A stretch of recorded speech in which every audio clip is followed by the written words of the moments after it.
Digital 410 Productions proudly presents the What's the Scuttlebutt podcast with your hosts Dodd Abernathy, Jeff Copsetta, and Henry Sledge. Welcome, everybody, to a long-awaited episode of the What's the Scuttlebutt podcast, broadcasting live from Ground 3 of Hurricane Ian, whatever the hell that bastard's name is.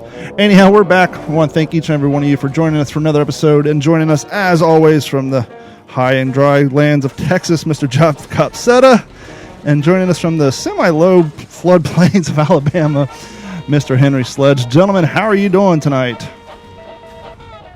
Pretty good, yeah. You got the dry part right about Texas, that's for sure. We are real dry right now. Well, except for, what was it, 3 years ago when Dallas flooded real bad? When you guys got all that rain? Was that Dallas? Probably, yeah. That's like about 4 hours away. Yeah, 3 or 4 years ago. I remember watching a lot of YouTube videos of mad, wicked flooding going on in your area. But it's been, 2 weeks since I've talked to you guys, other than through text messages. How's everybody doing? Well, hanging in there. Let me just jump right out and say that, Don, I know you've had a lot going on with the hurricane stuff. I've had a lot going on with sorting out my mom's situation. I just want to say that I am grateful for both of you and your friendship. And I'm really grateful to be a part of this show. Because, I mean, the thing that's become really evident to me over the last couple of weeks is the way the three of us support each other. You know, like, Jeff, I know you check on Don. You know, he's been having a rough time. A couple of weeks ago, Don just up and called me out of the blue because he knew about my mom's situation. Jeff, you called me yesterday to just check on me because you texted me and said, hey, how's it going? And I shot you back this message that just didn't sound too good because it was reflective of my mood at the time. And, you know, I don't know, man, not trying to get corny right out of the gate, but it means a lot to me that we support each other the way we do. And that's saying a lot for three old dudes, because as everybody knows, dudes aren't really into the touchy-feely, how you doing? I mean, you text, your wife texts her friends or her aunt or her mom or whatever, and, a simple question will go on for 3.5 hours and 38 paragraphs. Dudes are like, hey, right. What's going on? I'm good. Cool. Talk to you later. But no, I feel the same way, and I know Jeff feels the same way. There's been times where all three of us have had some issues going on, and we're always there. We always reach out. We get the information, but we're not overbearing, and I feel the same way, and Jeff has reached out to me multiple times through this whole hurricane nonsense, asked me how I'm doing, and then he asked me, I think yesterday, if I'd talked to you about what's going on, and and I told him I had, and so yeah, we definitely have a nice knit family going on here, and I love it too. I'm so thrilled, and I feel very honored to have both y'all as part of the show as well. Amen. Yeah, I'll say that there came a time right after, I guess I should say, when Henry, when you joined us and we kind of became this trio that, I'll be honest, when Don asked me to come on as his co-host, I was nervous, and I did a lot of episodes, and I can probably go back and listen to some of them and go, oh my gosh, I'm retarded. Because it was repetition. And when Henry, it's just, we feel, to me, it's just, we're complete now. Not that Don and I didn't have some great shows, but it was just, I feel like the three of us now make it kind of this, there's a completeness. Yeah. And for me, specifically, I no longer care about what the listeners think. We have listeners? And I don't mean that in a bad way. I just mean that I'm just, we get comfortable, we know each other, and we've got a friendship that, will last forever. And I just really enjoy what we do more than worrying about, we got we may have an extra millisecond of dead air there, or maybe we rambled a little bit on this point and we kind of lost touch of that. If people are still listening, then they're just like us. And I'm, again, proud to be a part of it, just like you guys. I'm honored as well. It has evolved in that way. I mean, I've kind of followed that same thought process because, we share a love for the beautiful thing of World War II history, and we all kind of come at it from different angles. And man, it's just it's a positive force in my life that I really appreciate. And hadn't it been about a year that I've been with you guys now? Yeah. I would have to go back and check the dates. Believe it or not, Jeff has a really good subconscious recall ability, because I remember early on when he came on the show, he was saying things and he almost had like down to the episode and the dates. He was just pulling dates out of his head and he was almost nailing them when I went back and checked. But yeah, it seems like there's been so many, but it was episode 92. I think I remember that. Roughly, yeah. It's about right. But anyway, love it.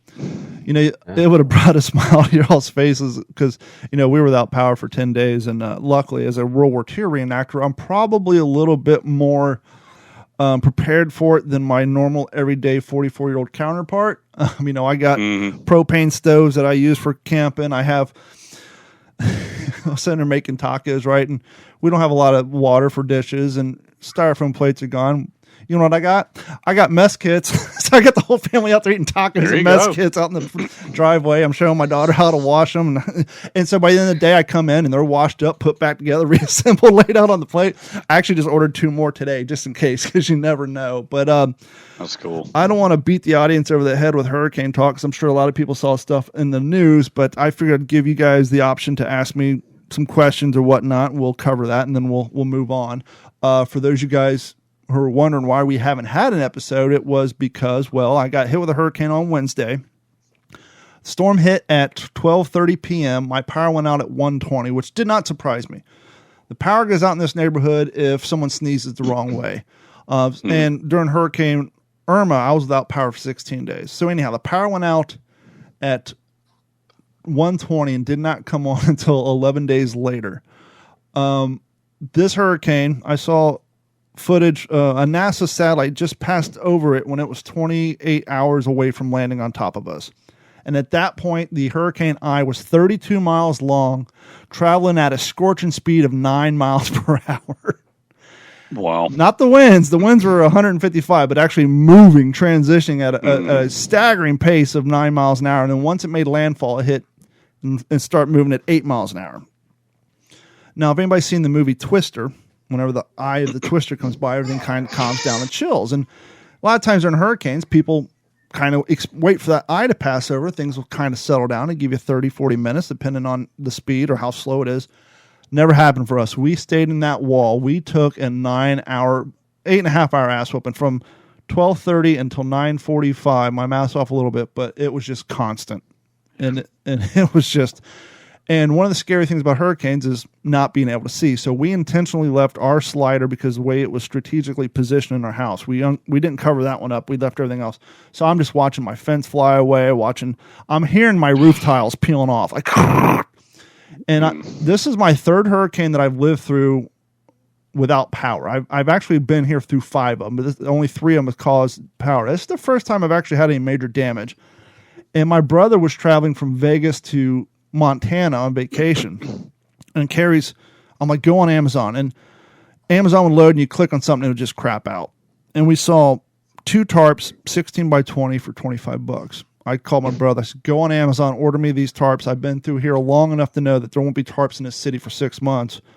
And I'm listening to my tiles rip off my roof. And so luckily he ordered tarps for me and got them sent to my house. But other than that, if you guys have any questions, we'll answer them and then we'll get down to brass tacks. Well, why? What motivates you to live there? You know, that's a good question. And you're experiencing this in Texas as well, especially after the pandemic. Everybody's just leaving the really, really locked down states and they're moving to quote unquote free states. And I jokingly thought to myself, there's a price to pay in a free state. And we just paid it. But to be honest with you, if you think about it logically, with the exception of 4 states, every state has a potential for natural disasters. California, earthquakes. I've had friends in New Jersey 4 or 5 years ago got stuck in a blizzard. A buddy of mine I played Xbox with, he was literally using a bathroom in a Lowe's bucket in his basement because the blizzard froze his water pipes. He had no power, no water for 2 weeks. We know that we were just saying earlier, Texas flooded out. Louisiana has floods. Alabama often gets floods. You get Kansas gets tornadoes. So if everybody moved out of every single state that had a potential for natural disasters, we'd be like China living on top of each other because no one would live anywhere because there are only like 5 states that you're free in natural disasters. And I know the other question for people is, why didn't anybody evacuate? We had a huge loss of life down here. Sanibel, Fort Myers Beach, and Pine Island are our 3 barrier islands. And this is the first time we've had deaths that aren't... Usually a hurricane comes and it's 90-year-old Sheila passed away because she lost power and her oxygen wasn't working. Or, homeboy was, he had needed kidney transplant, his dialysis machine lost power. So that kind of stuff sadly goes with the... But when you're hearing about drowning and things like that, people are like, why didn't anybody leave? Before the storm, I often explain to people, living in a hurricane area and having the cone of uncertainty is like me saying, hey, Jeff, sometime next week, you may or may not get punched in the nose when you're walking down the hallway. It could happen, it could not. And so you put your head on a swivel and you look around, you think, well, I don't see anything going on. You go about your life, and chances are you won't get punched. The cone of uncertainty, as they call it, kept saying it's going to Tampa. It's going to Tampa. It's going to zip right past us. Like I said, I've lived through 5 hurricanes. Only 3 ever hit us. And so you just don't know. The storm hit us on Wednesday. By Saturday, the European model starts showing it's going to go towards us. The rest of them are going north. People who've lived down here through Hurricane Charlie, which hit in 2004, remember the European model said the same thing, and that son of a bitch hung a hard right and landed right on top of us. And so we're watching. And so Friday, I go out and say, you know what? Never know. It probably won't hit us, but once again, my power goes out. If someone sneezes the wrong way in my town, I have well water, so it means I'm going to lose power and I'm going to lose water.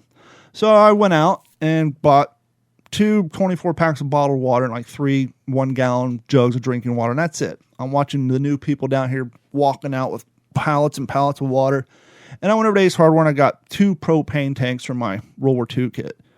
They had a bunch more. I could have bought them, but my whole thing is, hey, take what I need, leave something for other people. We all experienced what happened during COVID with the toilet paper hand sanitizer being bought out because people are panic buying.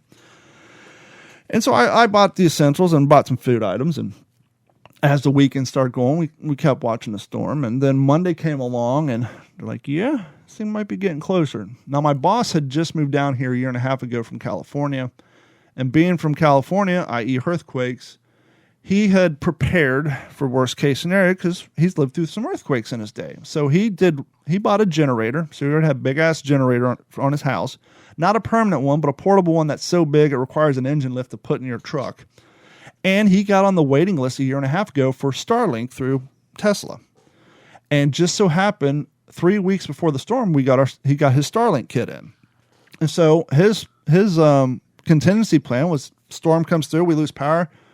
Come to my house, we'll kick on the generator, we'll get the Starlink up and running. We continue to service people because we do managed services for networks, but most of our customers are in Connecticut, South Dakota. We have customers all over the United States, so we still have to manage them. But we start seeing things get more and more sketchy, so half the day Monday, we closed up the shop. I came home, put up my shutters, went out and bought some more food. Tuesday, went out fishing. It's like, got to get some fish in because the weather's going to suck. And then Wednesday, it was game on. And I told people, living through a hurricane, that's just the tip of it. Living through a hurricane is the time, from the time it hits till the time you get your power and your services restored.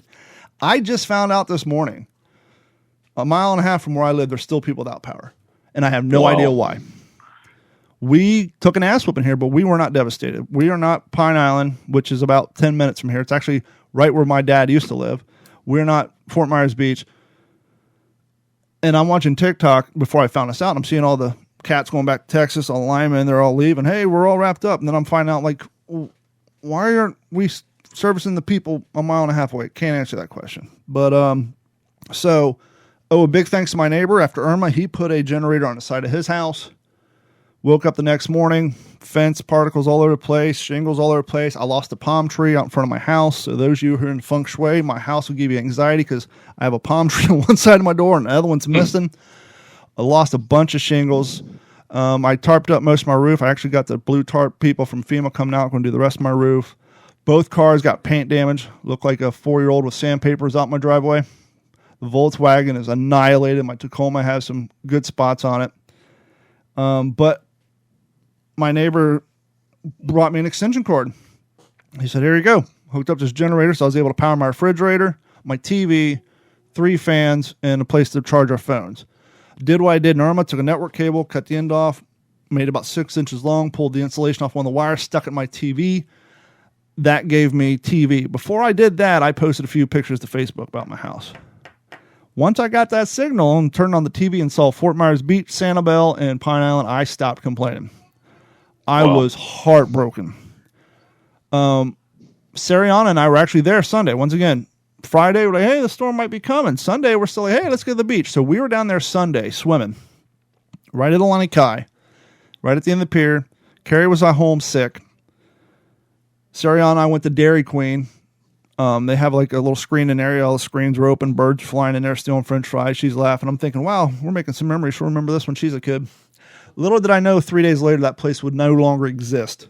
The entire pier is gone. All of Times Square, that whole area, Dairy Queen, it's nothing but just concrete slabs. My dad moved 2 miles from Sanibel, got 4 feet of water through his trailer, lost everything, all his music equipment, everything, just gone. My neighbor also, we took my garden hose, and here's a little tip for you guys who are ever in a state of emergency, especially if you have well water and your neighbor has a generator to power their well. He just so happened to have a female adapter. It's just a female end with a nipple. We cut the end off my garden hose, put the adapter on there, put hose clamp, connected it to his faucet, connected it to mine. Not only was he providing me with power, but he was back feeding my house with the water off his water pump, which gave us cold showers, and we could at least flush our toilets. Because last year during Irma, I was going out every morning, filling up my 5-gallon jerry can for World War II reenacting and using that to feed the dogs and flush the toilets. And so luckily we were able to survive doing that. And 10 days. Just everything's just down here is destroyed. Just now, like the grocery stores are just now getting their breads back in, their meats. I mean, you go there and it's still empty shelves. It's crazy. I will say this. I think a few weeks ago, we were kind of talking about how people say, I wish we can get back to 9/12, about how everybody treated each other during 9/12. We just lived that for 2 weeks. Everybody, and this isn't the first time.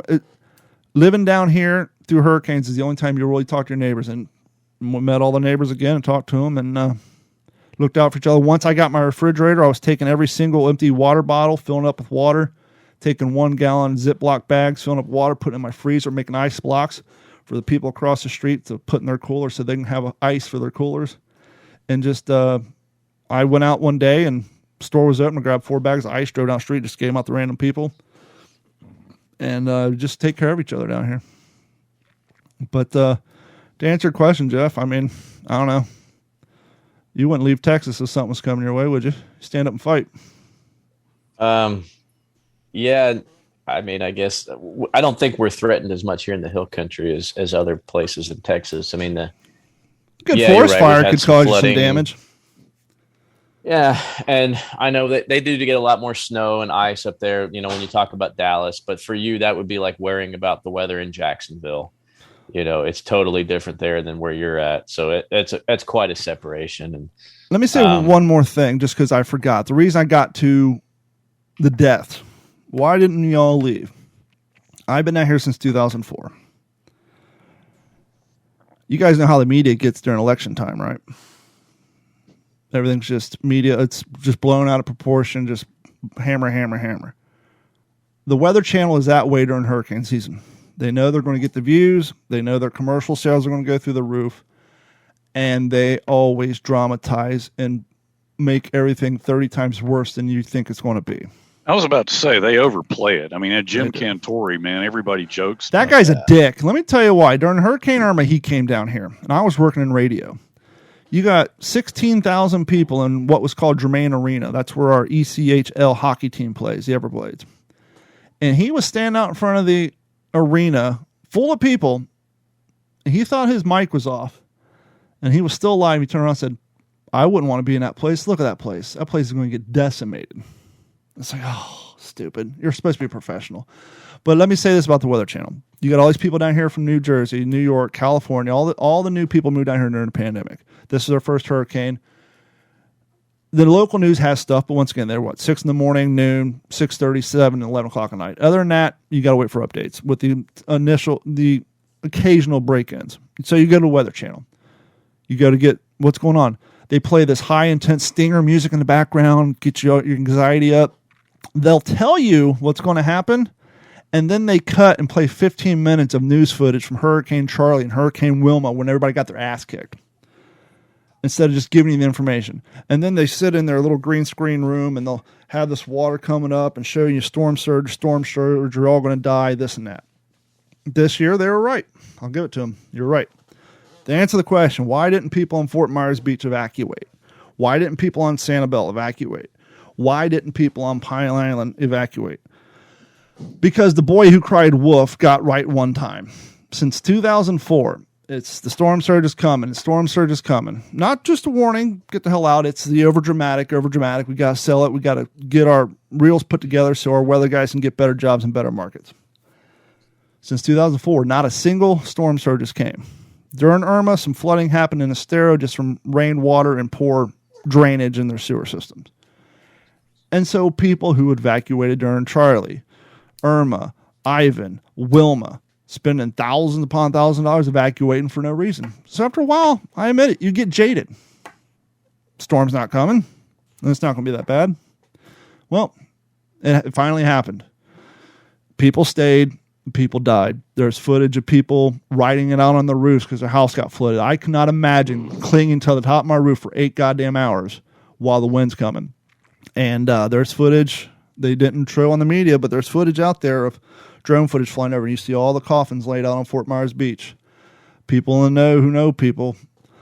Right now, even on Fort Myers Beach, the only people allowed there are cleanup crews. They are not even letting residents on there right now, because the amount of bodies and shit is so bad. So why didn't you leave? Because you get jaded after a while. After 18 years of being told, the wolf's come. They never showed up. Not saying it's right, not saying it's wrong, but that's why a lot of people didn't leave. And you got the people not in those areas, but some of the areas that flooded in inland. A lot of people can't afford to leave. I mean, I didn't leave. Every time I went to the grocery store, walked out with $200 out of my pocket. I mean, I got minor damage, so I'm not going to complain. I lost a fence, missed some shingles. I got to basically pay 3 deductibles between my 2 cars and my house. Even that, I'm probably out just in food, ice, water, supplies. I'm probably out $2,000 just from 2 weeks of just buying shit to survive. And so just hurricanes in general are expensive. A lot of people can't afford to leave. So that's why a lot of people didn't leave. But anyhow, that's my diatribe on why people didn't leave. Sad thing is, Jeff, Carrie's a school teacher. She just lost 5 students who had to relocate because they lost their homes. It's crazy. But yeah, it's tough. It's definitely a rough one down here, but that's all I'm going to say about that. Do my best Forrest Gump impression. But thanks for all the people who are reaching out to us and giving us their best wishes. And, we'll rebuild like we always do, but I don't know. Where are you going to go, right? Go back to Kentucky and have to live through the cold winter. Come up here to Alabama and you get decimated by tornadoes every so often. And there you go. I mean, the last one was 6 years ago. But I've been down here since 2004, and this is the first time that I've seen anything like this. And if the thing wasn't just moving so damn slow, if it would have moved through here at least 15 miles an hour, it would have been. And that's why the flooding was so bad, because it was spinning. It just pushes the water right up and over. And but it's pretty rough. But anyhow, let's get on to the topic of World War II, unless you guys have any further questions. No, I forgot we were going to talk about World War II. Real quick, checking on YouTube. What's up, Gabe Riviera? We're doing pretty good. And Pig saw Janet. There's nothing left. That is the truth, friend. There's absolutely nothing left in some of those areas.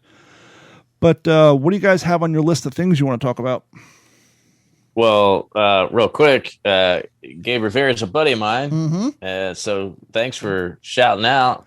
That dude has some of the best Marine Corps impression photos you will ever see. Him and his guys get down to brass tacks. They put out some fantastic impressions, and he knows his stuff. He'll pick a date. Yes. This was Saipan. He'll pick the date, the hour, and the mission, and have he's definitely got the thread count, the canteens, and everything worked out exactly the way it needs to be. And so he's one of the guys you look at and say, God, my impression sucks. But I bet you that makes it feel real good because he used to work out at the Nimitz for a long time. When I say work, I mean volunteer, of course, sure. as part of the Living History Detachment. And I was really happy to work with him for a few years. And I remember when he told me he was moving to Washington, I was like, oh, okay. Have fun in Washington. But it looks like he's doing good up there. And yeah, he's got some great impressions. He's certainly come a long way. He's been reenacting since like forever. And it's nice to see his stuff on social every now and then. And he actually helped me out before he left. He did some welding on my Jeep on the hood, on the hinge there. So Gabe, it's still holding strong, and I miss you, buddy. And thanks for the shout out. That's one of the skills I wish I would. Obviously, I'm not too old to learn now, but I've always kind of regretted the fact I never learned how to weld. Not that I have anything to weld, but that's just one of the skills I like to have in my back pocket. Yeah, I did a lot of welding as a park ranger, and I just don't have it in me to spend the money to have a welder here for that one time I might need it. You can get one Harbor and Freight tool for like $29. Yeah, good. I got buddies. You got Gabe's. What do you need a Harbor Freight tool? Yeah.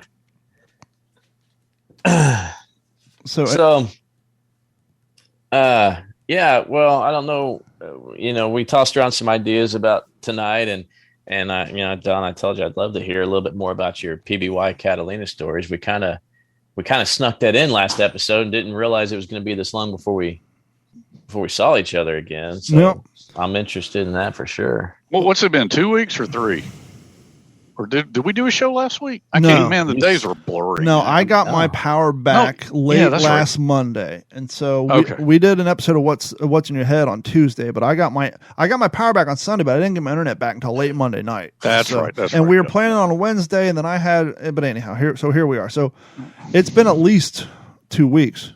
Gotcha. All right. Give or take. Yeah, it's been 2 weeks because got hit on Wednesday, didn't have power for 10 days, and got my power back, and then no internet. So yeah, it's been 2 weeks. But yeah, it's been a stretch. So let me give out the caveat. PBY. I just stumbled across a video 3 or 4 weeks ago while minding my own business and going down a YouTube rabbit hole. So I am by no means a PB&Y expert. When Jeff said, hey, I want to hear a little bit more about, I did some quick studying and note taking. And so I'm just going to give you the broad strokes. I'm not going to be able to tell you the stuff from verbatim with great expertise like we usually do on a subject such as Guadalcanal or anything in the Pacific. But I'll give you the rundown because there is definitely some cool things. The PB&Y, peanut butter and jelly, the consolidated PBY Catalina, as you all know, is a flying boat and amphibious aircraft that was produced between the years of 1930 to 1940s-ish. Designated PBY was determined in accordance with the United States Navy Aircraft Designation System of 1922. PB represents patrol bomber, and Y being the code assigned to the Consolidation Aircraft Manufacturing Company. I guess there's a lot more people making airplanes before they got to them, hence the letter Y. As I was saying, the co-creator Major Reuben Fleet was the first pilot in the United States airmail back in 1918. And as we said, President Woodrow Wilson at the time was there to see that thing kick off. Because, think about it. Prior to that, we were still probably highly relying on train transportation and maybe in some areas even probably still the Pony Express. Obviously back in 1918, the Model T probably was capable of going up to 20 miles an hour if there was any paved roads around. And so airmail probably sped that.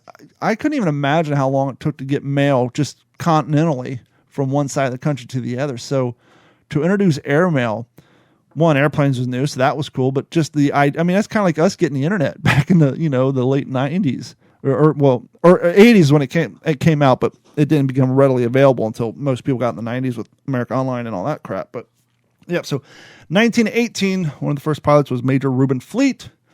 Originally designed to be a patrol bomber with a long operational range of 4,000 miles, it was intended to locate and attack enemy transports at sea in order to disrupt enemy supply lines.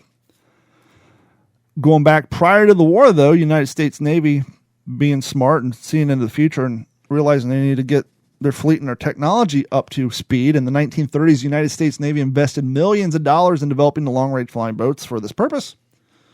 As we know, flying boats had the advantages of not requiring runways and the effect having an entire ocean available, which is why later on in the war they became great rescue planes because, as we mentioned 3 weeks ago, the blister window, they called it, allowed for pretty much almost a 180-degree view of the ocean below to find people floating about.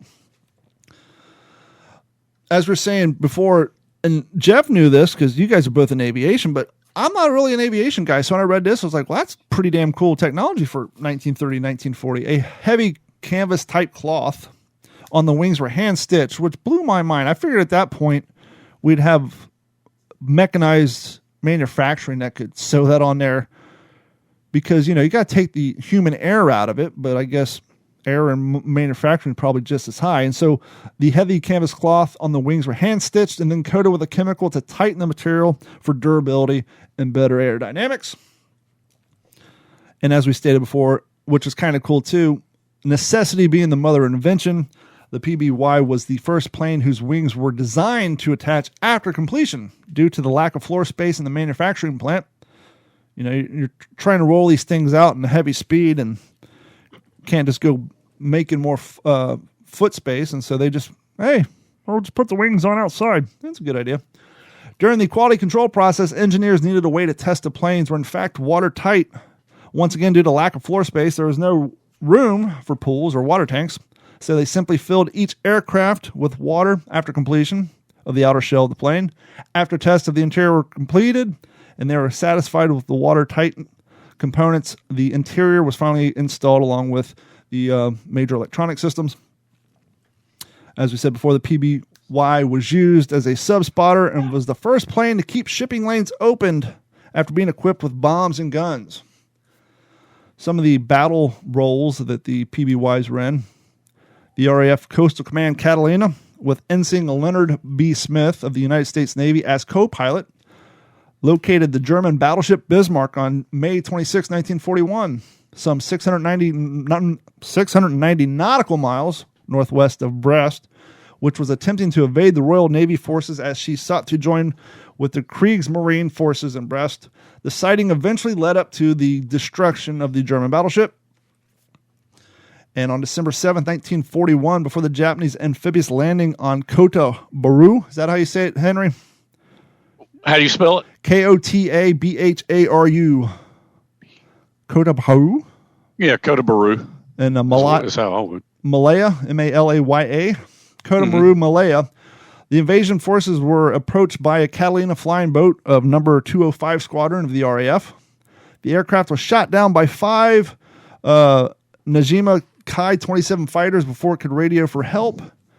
Off of Singapore, the flying officer Patrick Bedell, commanding of the Catalina, and his 7 crew members became the first Allied casualties in the war with Japan. Let's see, Patrol Wing 10 of the United States Asiatic Fleet had 44 Catalinas under its command, but lost 41 within 90 days. That's a huge loss of planes.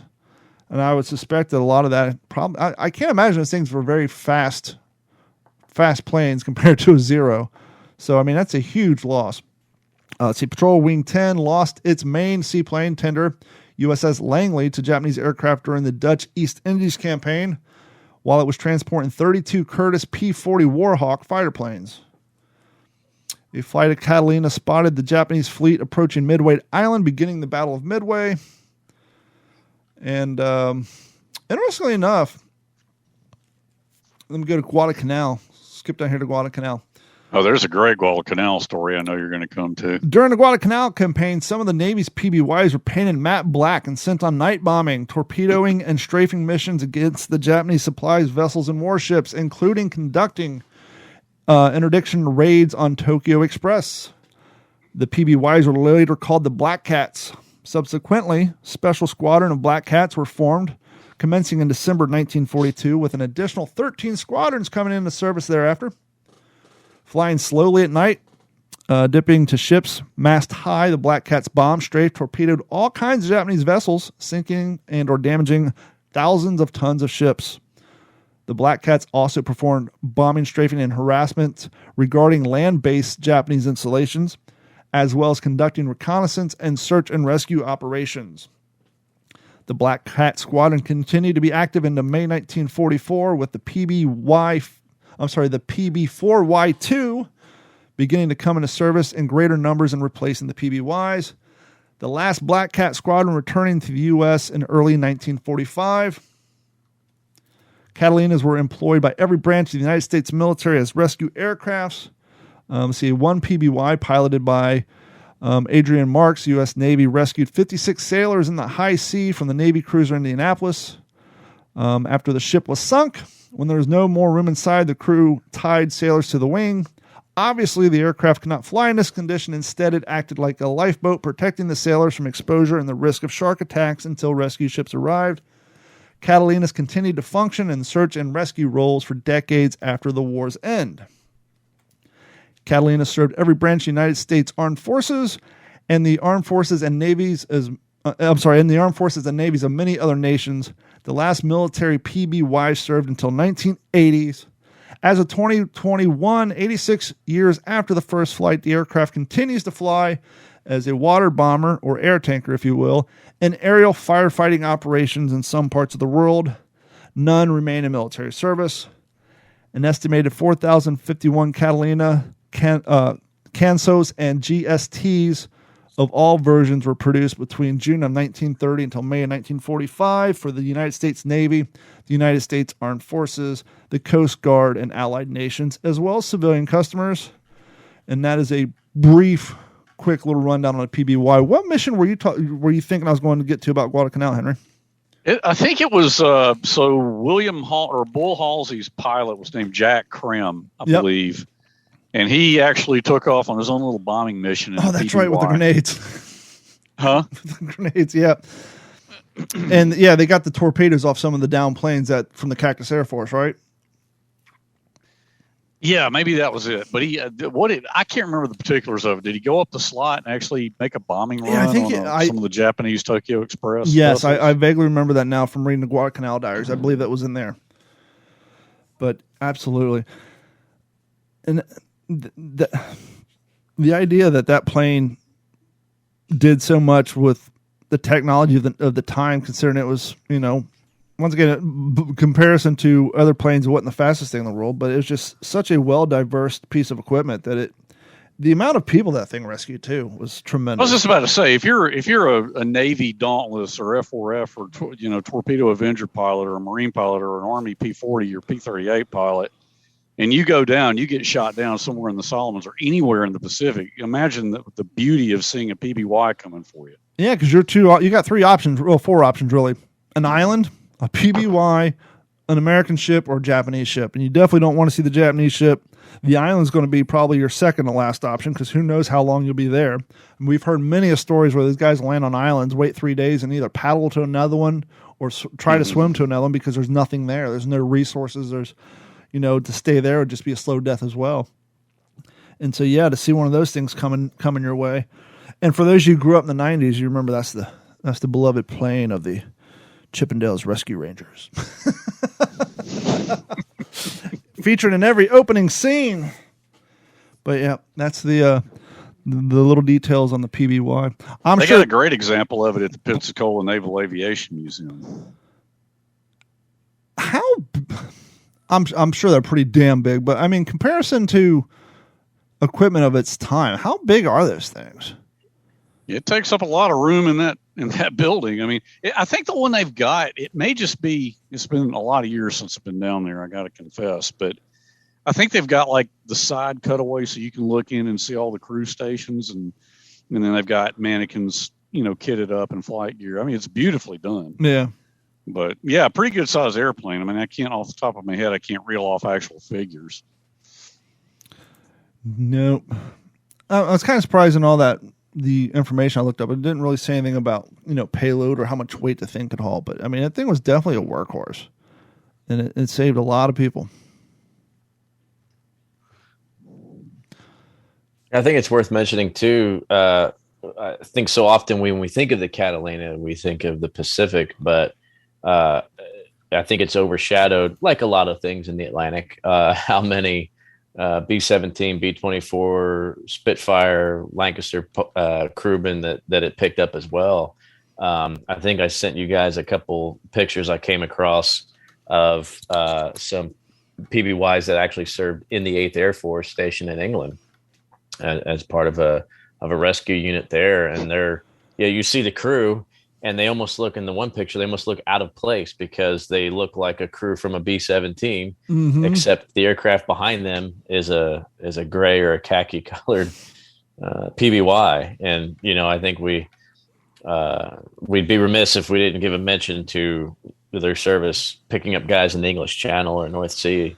That's a great point, because I'm in that, like, I just automatically assume that it's the light blue. It's serving in the Pacific. Right. That's what I've associated with. I wouldn't have even thought about those things picking up down B-17 guys or B-24 guys out of the English Channel. All over. Well, and the crazy thing, too, is you heard me read some of those war rolls, even in the Pacific. It's like, it seemed like even though the Navy had been spending so much time and investing in those, it seemed like most of the people who were flying them were RAF members. It's like, did they get a majority of them because they had better, but I guess maybe because technically, New Zealand, Australia, and, they kind of had relationships with, a lot of those barrier islands that were under the, the purview of, Great Britain and all that. So a lot of those planes were flown by RAF pilots, which is pretty crazy. Mm-hmm. They seem to have their hands on a lot of them. I'm trying to go through here, see if I can see anything about any European theater of operation stuff. But yeah, I mean, that's just another one of those things. And we've talked about this before. There's just so many different topics on World War II which is great because it always gives us more content to talk about. But there's just so much out there to research. And so, if any PBY experts are listening to the show and they're yelling at their car stereo while they're driving down the street because I missed some of the more important things, please reach out to us at mailcall@WTSPWorldWar2.com.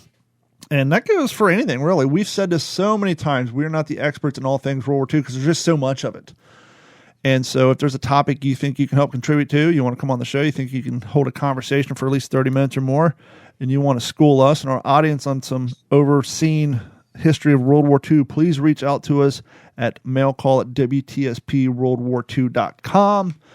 And while you're at it and you're on the internet, please head over to WTSPWorldWar2.com and click on the Patreon link, like and sign up and subscribe.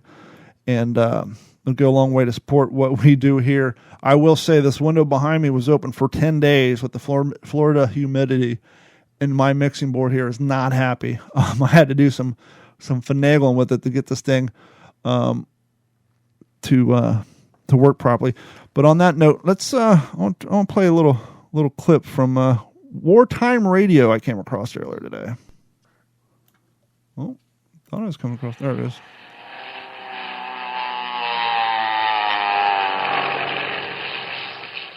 America's fighting men need meat, the best meat, plenty of it.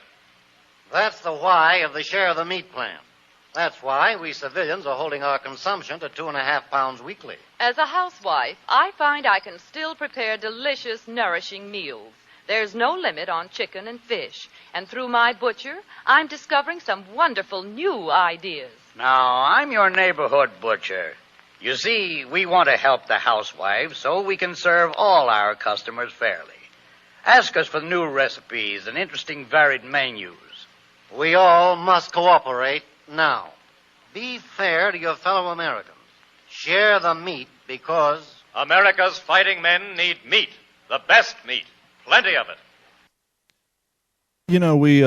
We've talked in the past about ration stamps, and I have a ration stamp book, and I think Jeff has one.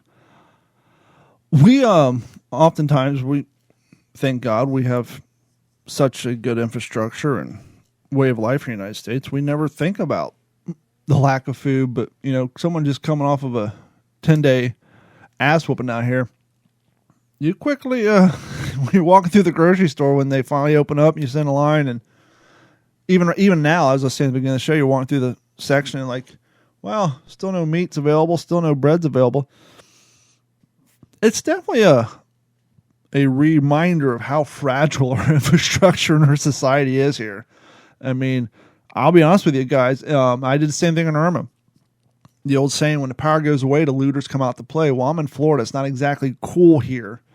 And so when you don't have air conditioning and Jeff can tell you the same thing in Texas, and Jeff and Henry in Alabama.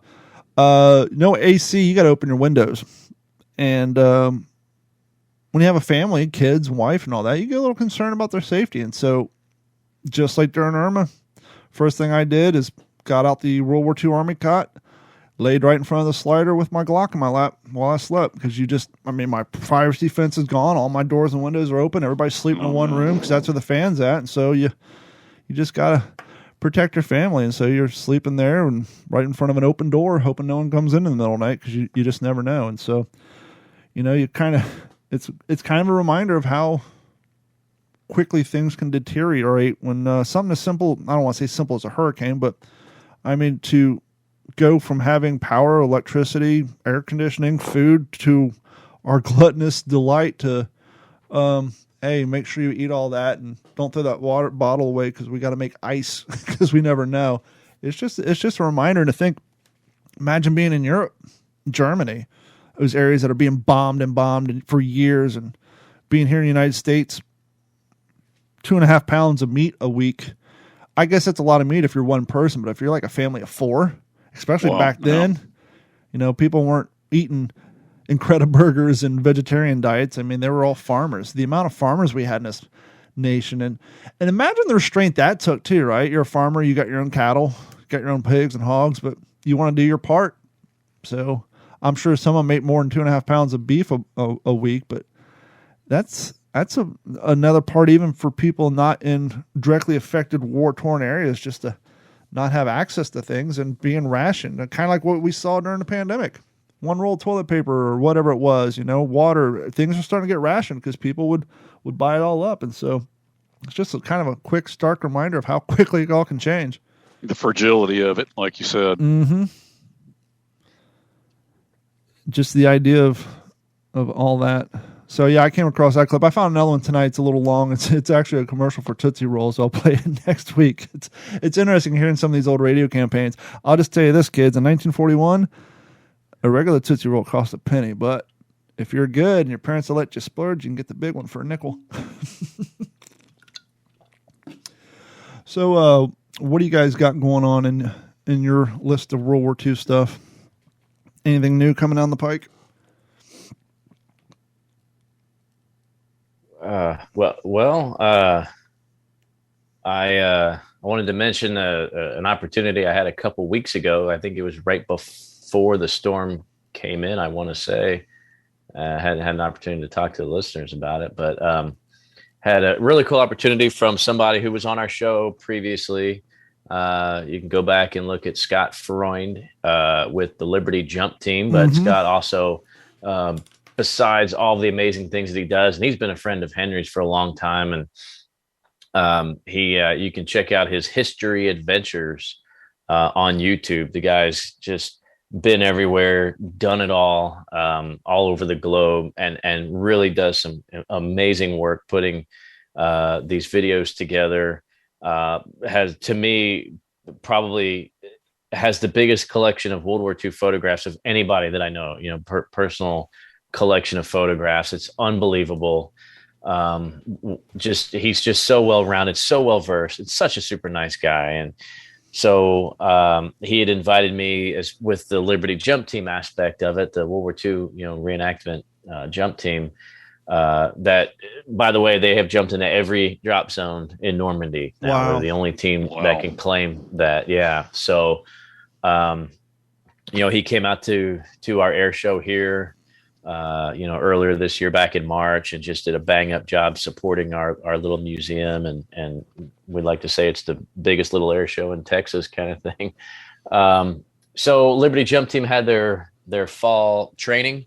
It's a week-long training up in Corsicana, Texas, a couple hours from here, and had asked me to come and speak at their, the little graduation banquet on that Saturday. They've been working and jumping all week and training, and then they had their little graduation of their last jump. I think it was actually Saturday morning. And then for anybody that could stick around, they had a meal put together and a couple of guest speakers. And let me tell you, when he told me who the other guest speaker was, I was totally floored. not only is it a World War II vet and an incredible human being, but it's somebody that I used to have come speak at our volunteer appreciation banquets when I used to work at National Museum Pacific War for Company K. And if Gabe's still listening, he would know exactly who I'm talking about here. But his name is Don Graves. He's 97 years old. Spent every day of the Iwo Jima operation on that island. He was there for about 6 weeks. Just a showstopper when it comes to his speaking. The man has a set of pipes. It's unbelievable. You can probably go on YouTube, look at Don Graves sings the national anthem.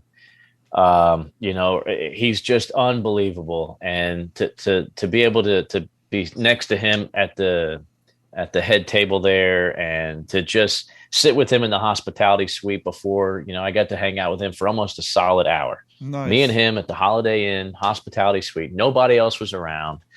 We drank a cup of, 8-hour-old coffee that they still had out there and just talking about the war in general and the changes that he has seen today. And I mean, what an opportunity. Any of us would just like to sit down with an Iwo Jima vet for an hour and pick their brain and just listen. And I know this won't do much for our listeners, but if you go back and watch the show, I wanted to show you guys something. We always talk about a book, right? So this book here, kind of more of a coffee table book, Iwo Jima by Eric Hamill. If you don't have any Eric Hamill books, you are wrong. You have got to get yourself some Eric Hamill in your life. And this particular book, the first time I met Don Graves, he was talking about in his presentation, he showed, it was like a PowerPoint behind him. He showed a picture of a Marine on a beach on Iwo Jima and said that years after the war, he comes across this picture and he goes, "Oh, that's me." And so when I saw the picture, I said, "Man, I know I've seen that picture somewhere." So I go through. I have a special shelf. The Iwo Jima books are not behind me or over here or on that shelf. They're on a special shelf because I have so many. So I went back and I looked and I found it. So the next time I saw him, I made sure to confirm. Okay, this is the picture, right? This is you. And he goes, "Absolutely." So I leave that bookmarked with one of his little postcards that he signed here. So, again, if you're listening, I'm holding Eric Hamill's book. And if you go to page 75, Eric Hamill's Iwo Jima, you'll see, and it's going to be kind of tough to see, but there's one guy here on the beach. There, you can see the beach is all cluttered. That's the famous foxhole picture, right? Over his shoulder. What's that? That's the famous foxhole picture where they're kind of on the beach coming in. They're all kind of hunkered down in the bomb craters or foxholes. Right. Yep. Right. Yeah. That's the morning of the invasion. The guy just happens to be looking right at the camera.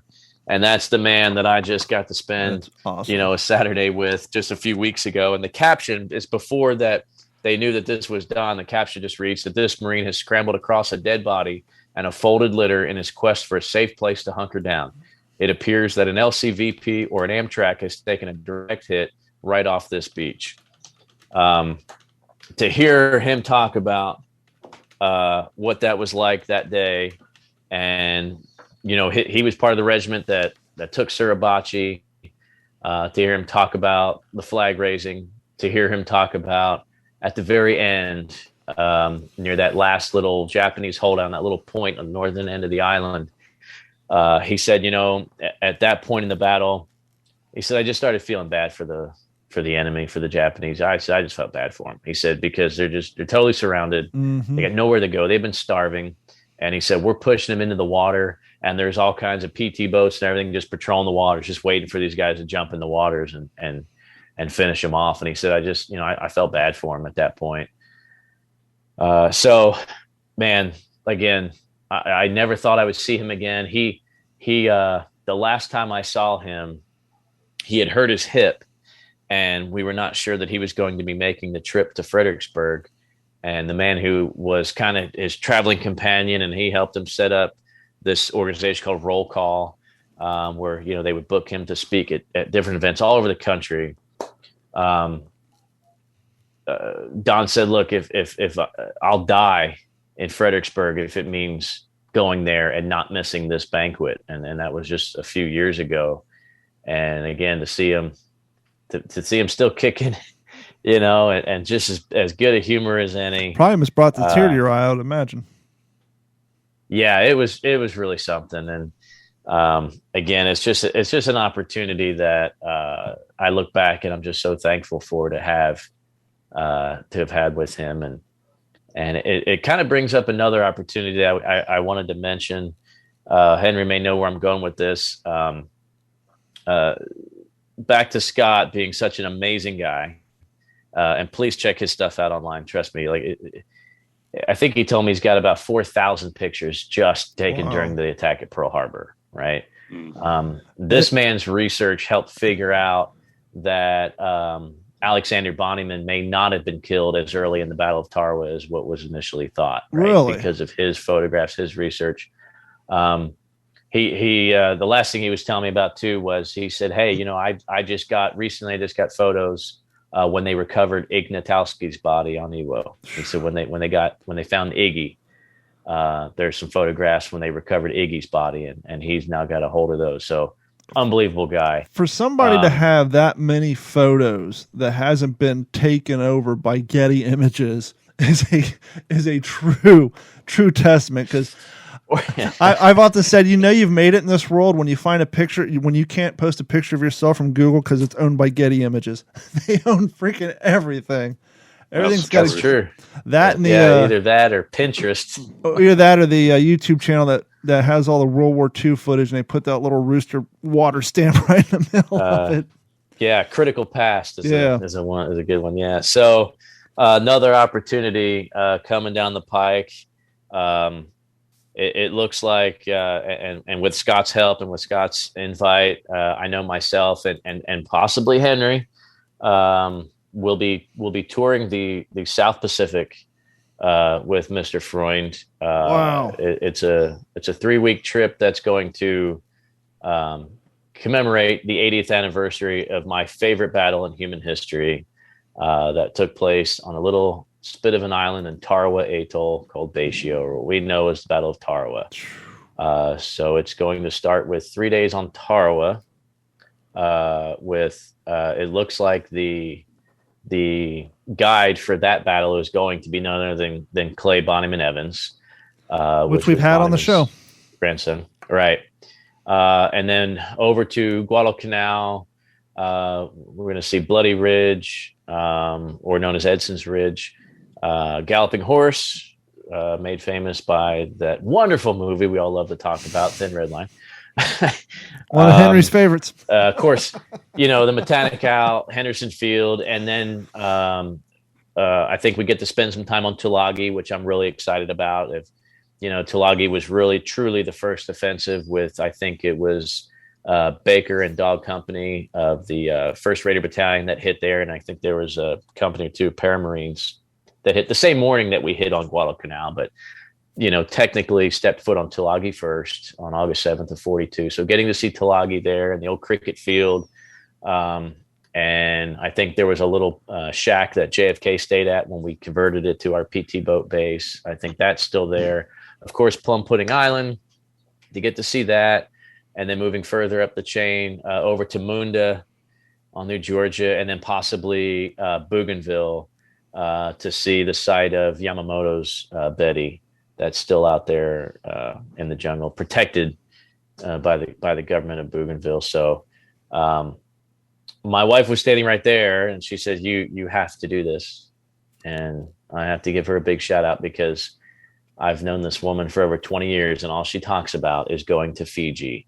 And you can't, I mean, guys, seriously, like the guilt I'm going to have to be landing in Fiji without my wife on this trip is just a testament to who that woman is and what she means to me, and what it means to have the opportunity to walk some of these same battlefields. So I'm just mind blown. I've got 13 months to plan, so we're a little ways away, but I couldn't hold it in. I wanted to share with you guys, share with the listeners. That's fantastic.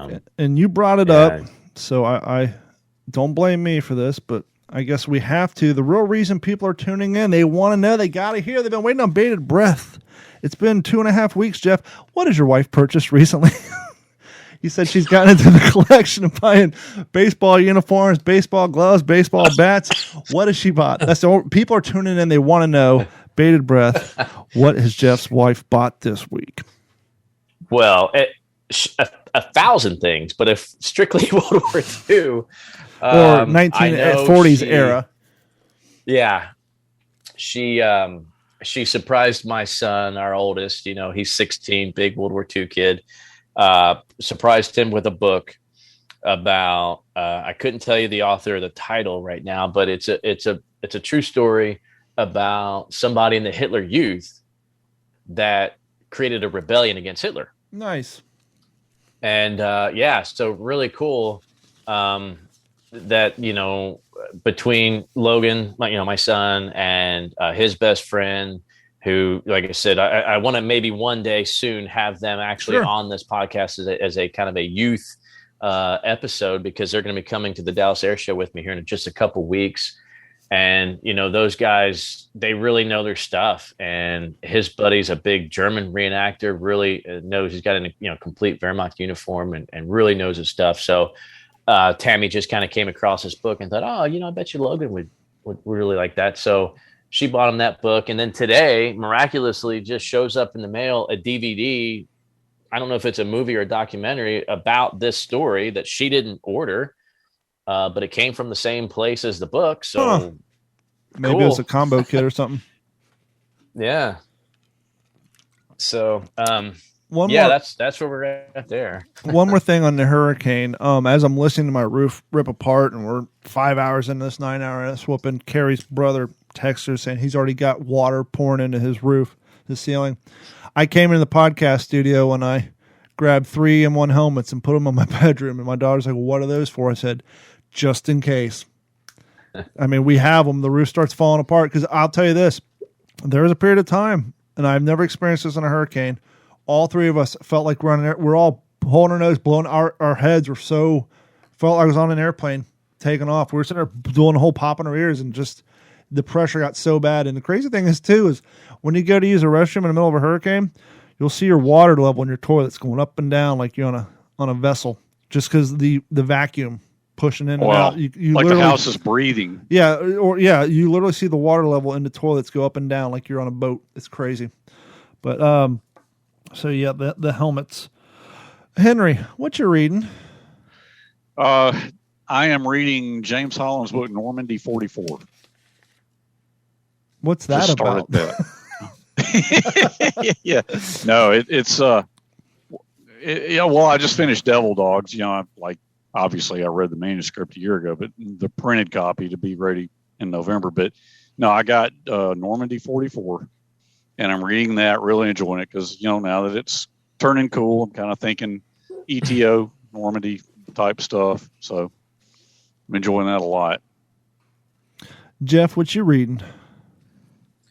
Well, I'm actually a bad example now. I finished Bloody Ridge and Beyond, and guys, I got to read that. I have it. It is. It's a must read, and it's so well done because the last chapter of the book is in 2002. Wow. When this guy goes back to Guadalcanal and Tulagi, where his best friend was killed, right next to the cricket field, or the pitch, as they call it. So yeah, it was kind of a really cool. That same time that I'm thinking about this possible trip, I'm reading about this guy that goes back, that was in the Raider Battalion. So it's really well done because Don, you're gonna see some things in there that you have mentioned on the show, I know, more than once, with the strike from the dock workers was it Wellington, right? New Zealand. Down in New Zealand. Yep. Yeah. So there's mention of that. He goes all through that, and then he actually ends up. I can't remember the unit he ended up in, but it was with the 6th Marines on Oki.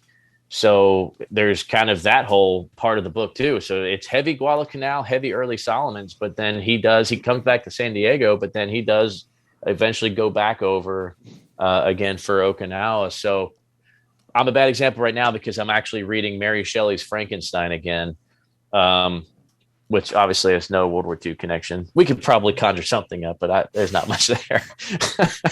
But this is actually going to be my next book. And I know what Henry said. It's getting colder and it's ETO. You know, we're getting ready to watch Band of Brothers, hopefully another month or so. But it's been a long time since I've read anything Tarawa. With November coming up, I want to be prepared. I'd love to do a few, or at least one episode. I know Don loves Tarawa.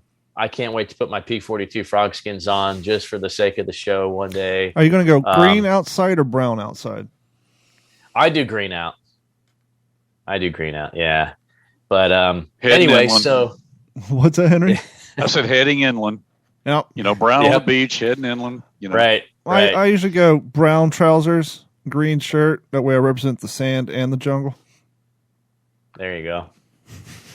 Well, yeah, because when you stand up, you're the tallest thing on the beach anyway. Yep. There's one reenactor. There's one reenactor. You need to wear blue. Blue helmet. I'll steal a Navy helmet.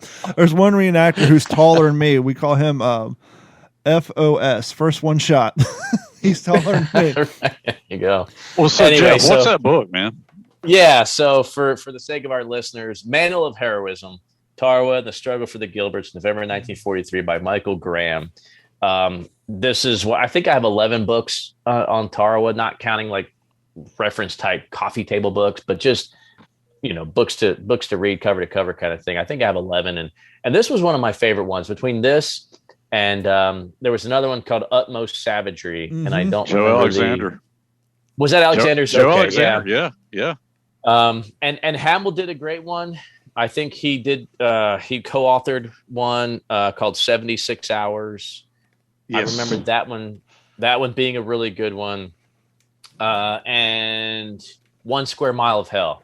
John Wukowitz, 1 Square Mile of Hell was great too. But I think I'm going to start back with this one. I promised my wife, because I have now I think over 2,000 books.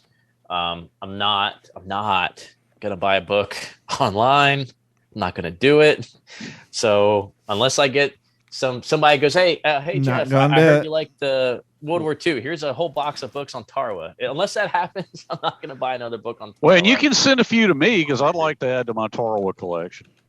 Let me tell you, I'm waiting for the day that you show up and spend a weekend here at my house, because I'm going to fill a World War II footlocker of books for you to drive home with you. I'd love that. God. But I've already got a stack. So, and Don, same thing. No. If Don can make it back to Texas, I've got stuff set aside for you that I'm just not going to mail you. You got to come get it. Now, for those of you listening, Jeff just said he wasn't going to buy any more books. So if you want to send Jeff your books, you can send them to care of Jeff Copsetta at Digital 410 at 2710 Del Prado Boulevard South, Unit 2, Box 209, Cape Coral, Florida 33904, and we'll make sure they get to him. That is the Jeff Copsetta Book Fund, care of Jeff Copsetta, Digital 410, 2710 Del Prado Boulevard South, Unit 10, Box 209, Cape Coral, Florida 33904. Now, before Don's going to be like, I don't know what happened to all these books. I guess they floated away. They never got here. So before I get to my book, I want to make sure Henry shouts this out, because it's been a week or two and he posted it online. But you, friend, got a kick-ass flag sent to us from the Marine Corps Division with your father's namesake. And we will post photos on WTSPWorldWar2.com as well as our Facebook and Instagram page. By the way, we do have an Instagram page, thanks to Jeff Copsetta for making that happen. But yeah, let's see that flag. Yeah, this is so my wife pressed over it. We actually need to do that again. But this was sent to me by K35. You see that okay? Yep. Back up.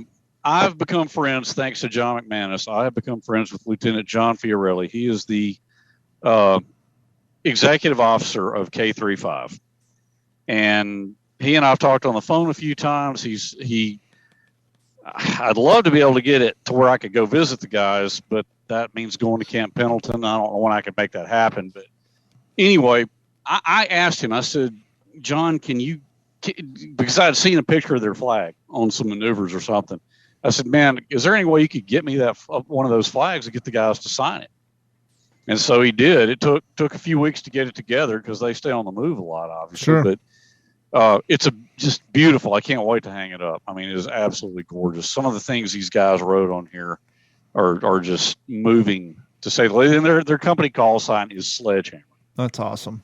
So it's pretty amazing. I mean, I'm honored beyond words. Now, the book I'm reading, I'm rereading in preparation because I am still in contact. Obviously, there was about a 12-day hiatus, but I did reach out to her. That is the granddaughter of Wild Bill Garnier, Mrs. Debbie Rafferty, and her father are both coming on the show. I'm in talks with her. She's getting with her dad to figure out what date works best for them.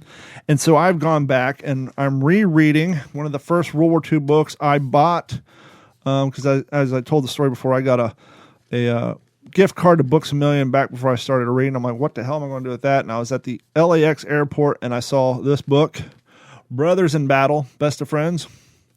This is the story about Wild Bill Garnier and Babe Heffron. If you guys haven't read this book, you don't have this book, and you're a huge Band of Brothers fanatic, this is a great companion piece to that book or those books, all the ones, Dick Winters and all those. There is stuff in here that Wild Bill talks about that you haven't heard in the other stuff. And a perfect example, later on in their training, when the medics were training, we all know how everybody felt about Sobel. They weren't exactly fans. And so he tells a story about when the medics were learning, they got to get real practice, right, Jeff? You don't want medics going to combat without real practice. And so they sedated Sobel, and they actually cut his thigh open and then sewed it back shut. And when he came through, he was pissed, but no one would say who the hell did it. So the medics actually cut his thigh open and sutured him back up so they can get real world experience. And no one ever told him who did it. And he was rip shit pissed, as you can imagine. But that's just one of the many stories in here. And I just started rereading it. I'm on a chapter 4 before they even got into combat. But it's a great book. And the author, it's a cool story because the author who got into this did a story for the Philadelphia Press right around the time Band of Brothers came out. And the news article in the newspaper was so enticing that the publishing company reached out to her because she just so happened to be friends with, I think, Babe Heffron's daughter or granddaughter. And that's how she got in. But it's a great book. Once again, if you're a aficionado of, Band of Brothers and 101st Airborne, definitely want to add that to your collection. It's a very good read, and it's done in the way where it's kind of interview style, where she interviews both of them, tells a story in their words, their vernacular, their slang, and then fills in some of the missing pieces with content from other books, and she's very open about it in the beginning. And it's written by the forwarder's by Tom Hanks, but it is actually written by, there's so much data on the cover here, Robin Post. So it's written by Robin Post. It's a really good book, and so hopefully we'll have Debbie on here shortly. And once again, I want to thank everybody for listening, and please head over to WTSPWorldWar2.com, click on that Patreon link, sign up. I got to get some new t-shirts up, but all of our WTSP World War II shirts are still available, as always. And please head over and like us on our YouTube channel if you haven't done so. We'll start with Jeff. Jeff, you got anything to plug coming down the pike? This coming Saturday, we've got our fall program at the airport. The best title ever. Pumpkins and Paratroopers. I love that title. Yeah. It's a kid event, and our local grocery store here, it's an amazing company. They donate 100 pumpkins to us, and we have a retired art teacher come out from the school district, and she supplies paints and paintbrushes and smocks, and we set up tables around all the static aircraft that are sitting outside. We have an M60 tank sitting out front too, so just kind of all around in this grassy area, and it's about a 2-hour program.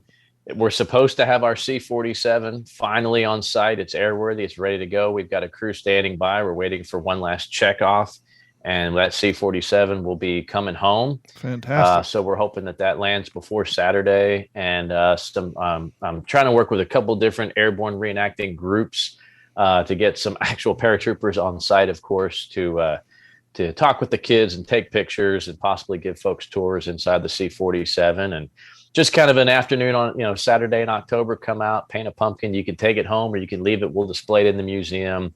We'll have, food trucks out there and free admission to the museum during the program. And we'll have a bunch of us out in uniform. I've got a military vehicle preservation group coming out. We'll have a half dozen Army trucks or so for kids to climb on. Just a fun day. And I do want to mention one more thing real quick before we go, having to do with the museum. It's something I'm really proud of. This is for those of the listeners who are also members of the Commemorative Air Force.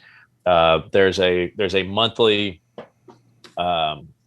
publication that comes out called the Dispatch, a little magazine, and there's a note in there from the president of the CAF and what they're doing and all the different squadrons all around the country. And this last issue it's kind of an education issue, and they featured a nice little write-up and a picture of us from an outreach event that we did back in July. And so the picture is myself and my son and his best friend that I was telling you about, and a couple other high school students who are part of our cadet program at the Highland Lakes. And it's just a nice little write-up about all the ways to reach out. We were actually set up at that grocery store's parking lot. They asked us to come out there for the day, a free event for kids to come out and learn about different things that we have in the community. And so we had a few vehicles on display, and that's the second time we've made that publication in the past year. And for our little museum in our little town. Congratulations. That just kind of makes you feel good. It definitely makes you feel like you're doing something right. Mm-hmm. And I feel like we're making it for the right reasons to show that we're doing things in the community. When we made the magazine less than a year ago, it was when we were first pinning our first group of cadets, when we first started the cadet program at the museum. And that was kind of a centerfold picture of our first group of cadets. And that was actually at our Pumpkins and Paratroopers event last year. So the biggest thing, like Henry said, to have Sledgehammer as a call sign for a Marine Corps unit serving on the battlefields today, for Don to keep the memory alive, reenacting, and all the traveling that he's done, all the hard work he's put into it to keep the stuff alive, and then to be able to pass it down to our youth. And, for a closing remark, when I spoke a few weeks in Corsicana with Don Graves, that's exactly how I ended it, that I want the World War II generation and the greatest generation to understand, because it's too easy for them to get caught up in the youth of today kind of mentality that they don't know, they won't ever know, they won't care, and they don't understand. That may be true for the majority, but there are still some that we are passing the torch down to, that know who Henry's father is and what he did, that understand those that walked and died on those battlefields that Don represents every time he puts P-41s on. So it's nice to see there's a new generation. They do care about World War II. They cannot necessarily relate to it. They cannot. And the reason they can't is because the greatest generation did such an amazing job to make sure that now 4 generations detached, we're still enjoying those tomorrows that those boys never got, that we left on those bloody battlefields in both the Pacific and the European theater. So well said, sir. Very well said. I got. Henry, you have to follow that up. You got to plug. Yeah, really. I will say at this point, a month from now is the International World War II Conference in New Orleans. And I will be on a panel there with Saul David and Richard Frank discussing Devil Dogs. Nice. So that's been in the works for a while, but and I mentioned earlier that I read my printed copy that Saul sent me, and went through and made notes and highlighted some things just to have it fresh in my mind, and so looking forward to that. There're going to be a lot of, for guys like us, man, it's like, rock star heaven, so to speak, because some of the heavy hitters that'll be there. So I'm looking forward to that. So, and also let me say, we talked about artwork last time. Don, I have your prints right here. I haven't forgotten it. I am going to send them, but I figured with all your chaos, care of Jeff Copsetta. Yeah, no. Well, Jeff, and I mean, you have both of these, Jeff. You already had Off the Beach. I sent you Off the Line. So Don's sending both of them to Don. So he'll have both of them. Good. So Don, I just got to get, all this stuff I've been dealing with my mom has sucked up a lot of time, but I just got to get to the post office and get them in a tube and get them to you. I have your address on a piece of paper right there. So. It's the same address that we gave out. So if you want to send Jeff Copsetta your book, send them to Digital 410 2710 Del Prado Boulevard South, Unit 2, Box 209, Cape Coral, Florida 33904. That campaign is called Books for Jeff.